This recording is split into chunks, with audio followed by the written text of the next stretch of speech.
Hello everyone, and in today's video, we're not gonna read any stories anymore, but I'm moving into this book, The Intelligent Investor, a book of practical counsel. So this book is like about investing. It is written by Benjamin Graham. Okay, so you're gonna see like name of Warren E. Buffett. But why is he here? Well, because Benjamin Graham is not a big fan of him, but Benjamin Graham is actually the teacher of Warren Buffett. And guess what? If you do not know yet, then Warren Buffett is a billionaire. Yes, a billionaire. He is a billionaire. He have a lot of money, not as much as Elon Musk, but he is a billionaire and he's have a lot of money. He's an investor, yes. And Benjamin Graham is a teacher. Well, Warren Buffett is over like 100 years old now and he's still living. But Benjamin Graham, if he's the teacher of Warren Buffett, then he must be very old. But guess what? Benjamin Graham is dead. Yes, is dead. So this book of like tell about the life of Benjamin Graham and how he is a teacher of Warren Buffett. Yes. So it is already updated, so no worries. This book is written like maybe in the 1938 or I don't know. I'm not sure, but because my dad just told me that it's from 19 what 8? I forgot. Okay, so let's start it. To EMT, through chance various, through all wishes we make our way in need. So these are all the chapter. Yes, it's all of a chapter. So this preface the fourth edition. So this is just like it's like the beginning of this book, Face of the Fourth Edition by Warren E. Buffett. Okay, so this book is Benjamin Graham as a teacher. It's from the 1894. So, Warren Buffett is a billionaire and he's writing how wonderful this book are. As you can see at the book for the bookcase like this, Warren Buffett is by far the best book on investing ever written.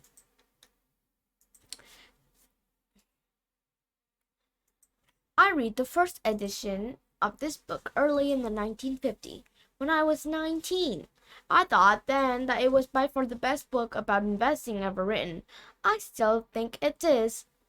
To invest successfully over a lifetime does not require a scientific IQ, unusual business insight, or inside information. What needed is sound intellectual framework for making decisions and the ability to keep emotion from coordinating that framework. This book preciously and clearly prescribed the proper framework. You must supply the emotional discipline if you follow the behavior of the business principle that Graham advocated. And if you pay special attention to the individual advice in chapter 8 and 20 in this book, we're going to read it later, you'll not get a poor result of your investment. That represent more of an accomplished than you might think. Whether you achieve outstanding results will depend on the effort and intellect that you apply to your investment, as well as your amplitude of stock market. Fully that prevail during your investing career. The sillier the market behavior, the greater the opportunity for the business-like investor. Follow Graham, and you'll profit from the folly rather than participate in it. To me, Ben Graham will far more than an author or a teacher, more than any other man except my father. He influenced my life. Shortly after Ben's death in 1976, I wrote, oh, Benjamin Graham is born in 1894 and he died in 1976. Oh my god. He died before my parents even born. I wrote the following short remembrance about him in the Financial Analyst Journal. As you read the book, I believe you'll perceive some of the qualities I mentioned in this tribute. So this is about Benjamin Graham. Please listen. So I just tell you, he is born in 1894, and he died in 1976. He died before my parents even born. My parents born in 1986, and this guy died before they do. He died about 10 years before my parents are born. Both of them, yes, both of them. Several years ago, Ben Graham, then almost 80, expressed to a friend the thought that he hoped every day to do something foolish, something creative, and something generous. The inclusion of that first simple goal reflected his knack for packing, painting ideas in form that avoided any overtone of sermonizing or self-important. Although his ideas were powerful, the delivery was unfailing gentle. Readers of his magazine need no elaboration of his achievement. As measured by the standard of creativity, it is rare that the founder of Decision Disglimpse does not find his work eclipsed in rather short order by successor. But over 40 years after publishing of the book that brought structure and logic to disorderly and confused activity, it is difficult to think of the possible candidate for even the runner-up position to the field of security.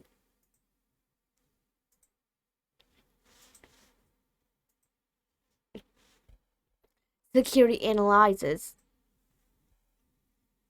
In an area where much look foolish within a week or month after publication, then principles have remained sound, that their value often enchanted and better understood in the wake of a financial storm that demolishes filmster electric structure. Okay, excuse me, but I read it, but a lot of word I don't really met yet, so I might pronounce it wrong or I might pronounce it right. Yeah, so it is a little bit cracky.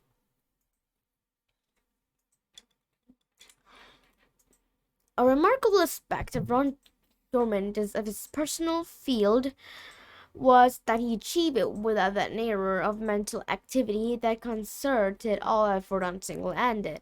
It was rather the identical product of an intellect whose breadth almost exceeded definition. Certainly, I have never met anyone with a mind of similar scope, virtually total recall, unneeding fascination with new knowledge, and an ability to resist an unending fascination with new knowledge, and an ability to recast it in and form appliance to seemingly a related problem that made sense.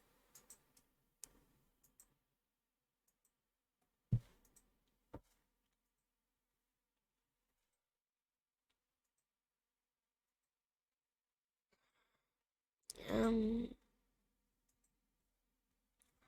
but his third imperative generosity, but his third imperative generosity was the way that he succeeded beyond all other. I knew Ben as my teacher, but my employer, my friend in each relationship, just as with a student, employee, and friend, they were absolutely open-ended. No score-keeping generosity of idea, time, and spirit. If clarity of thinking was required, there may no better place to go, and if the encouragement or counsels needed, Ben was there. Walter Lippmann spoke of men who plant trees and the other men will sit under. Ben Graham was such a man. A note about Benjamin Graham by Jason Zewin. Who was Benjamin Graham, and why should you listen to him? Graham was only one of the best investors who ever lived. He was also the greatest practical investment thinker of all time. Before Graham, money manager behaved much like a medical guide, guided largely by superstition, guesswork, and Cree ritual. Graham's security analysis was a textbook that transformed this musty circle into a modern profession. An Intelligent Investor is the first book to ever to be described for an individual investor the emotional framework and analytic tools that are essential to financial successes. It remained the single best book on the investing ever written on the general public. The Intelligent Investor was the first book I read when I joined Forbes magazine as a club, reported in 1987. And I was struck by Graham certainly that sooner or later all bull market must end badly. That October U.S. stocks suffered their worst day crash in history, and I was hooked. Today, after the wild bull market of the late 1990s and the brutal bear market and that began in early 2000, the Intelligent Investor read more prophetically than ever. Wait a minute. I don't understand what bull market means.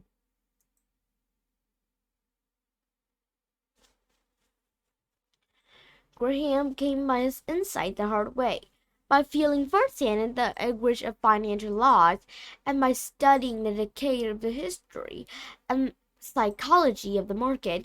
He was born Benjamin Grosbam on May 9, 1894 in London. His father was a dealer in china dishes and figurines. The family moved to New York when Ben was a year old, and first they lived the good life with a maid, a cook, and a French governess on Upper Fifth Avenue. But Ben's father died in 1903. The porcelain business flattered, and the family slid halting to poverty. Ben's mother turned their home into a boarding house, and then borrowing money to trade stock on market. She was wiped out in the crash of 1907.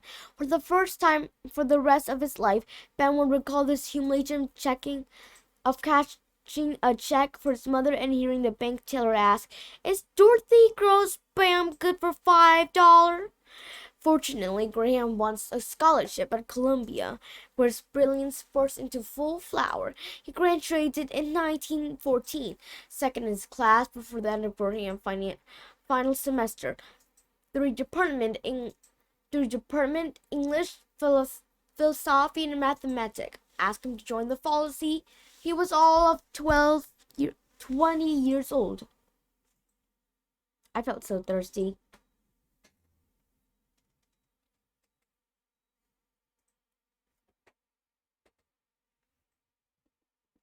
Instead of academia, Graham decided to give Wall Street a shot.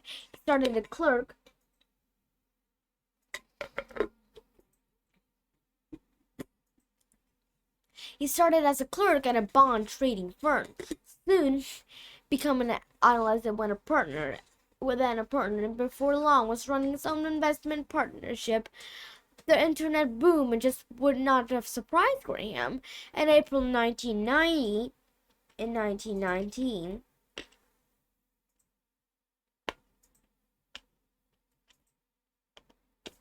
he earned about a 250% return on the first day of trading for Silver Tire, a new offering in the booming automotive business. By October, the company had been exposed as a fraud and the stock was worthless. Graham became a master researching stock and microscopic, almost molecular detail in 1925. plow through the obscure report filled by oil pipeline of U.S. Interstate Commerce Commission. He learned that Northern Pipeline Co. then trade at 65%, $60 at $60 per share, held at least $80 per share in high quality bonds. He brought the stock prospector and manager into raising dividends and came away with $110 per share 3 years later.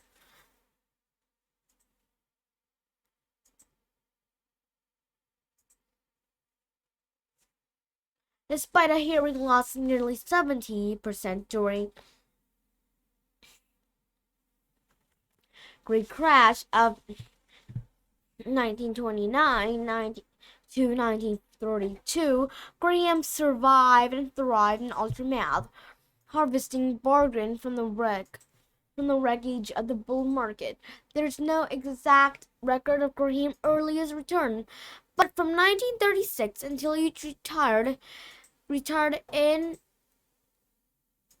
1956, his Graham Newman Corp gained at least 14 and 7/10% annually versus 12 and 10% for the stock market as a whole, one of the best long-term track record in Wall Street history.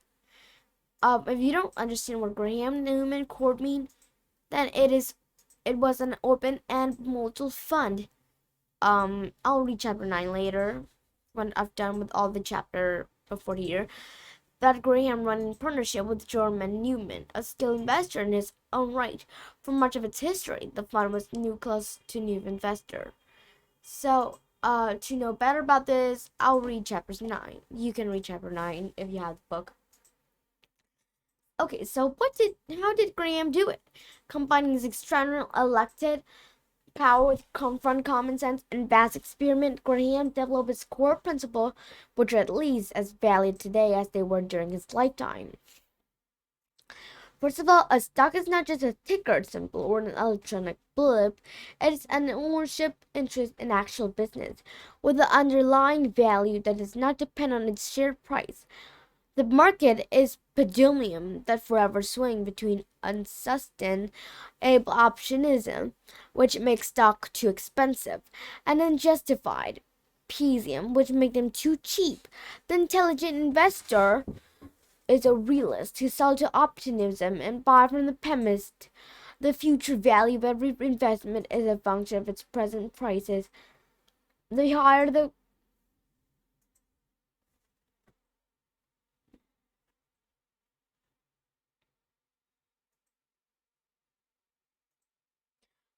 the price you pay, the lower your return will be. No matter how careful you are, the one risk no investor can ever eliminate is the risk of being wrong, only by insisting on what Graham called the margin of safety, never overpaying. So, matter how exciting an investment seems to be, can you minimize the odds of error? The secret to our financial success is inside yourself. If you become the critical thinker, take the Wall Street fact and faith, and you invest with a patient confidence, you can take steady advantage of even the worst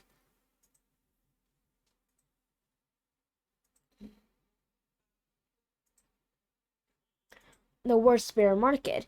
By developing your disciplines and courage, you can refuse to let other people your mood swing govern your financial destiny.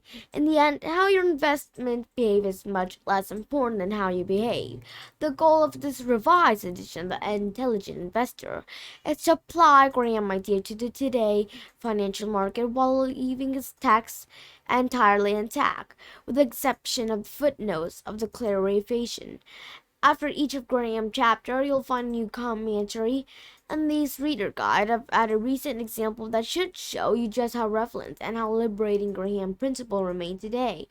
Grateful to Walter Scollett for providing data essential to estimating Graham Newman return.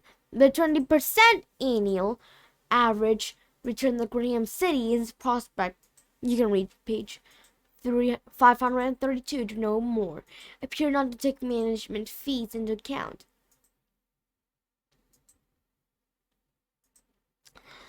I envy you the excitement and enlightenment of reading Graham masterpiece for the first time, or even the third or fourth line, like all classic kick, and after how we view the world and review itself by educating us, and the more you read it, the better it get. With Graham as your guide, you're guaranteed by becoming vastly more intelligent investor.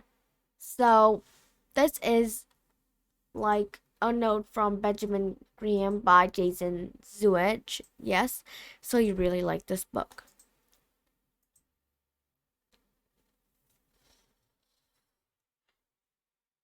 So tomorrow we're gonna start reading the first page. That is just like the what it's other people think about. So it's we're gonna read from 1 to 11 tomorrow. Thank you for coming and have a good day.